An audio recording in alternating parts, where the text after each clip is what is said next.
Представете се. Аз съм Яница от 11-тия клас. Аз съм Христо от 11-тия клас. От колко време сте заедно? От година и един месец. А какво е чувството да бъдете в един клас? Началото беше странно с Светла. Кога за първи път си казахте, че се обичате?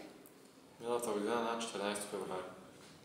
Какво си помислихте, когато за първи път я срещнахте, го срещнахте? Ами, че е много сладък. Че е много усмихната и лъчезарна. Отговаряш ли той, тя на типа ви? Нямам тип. Да. Какво обичате най-много в него, нея и коя негова или нейна черта ви кара да се усмихвате? Ами, че винаги е много грижовен и ме прави щастлива. Нейната усмивка. Кой вреден малък навик бихте променили? Няма такъв. Чоплената на ног. Ако можехте да опишете другия с 3 думи, какви биха били те? Грижовен, добър, сладък.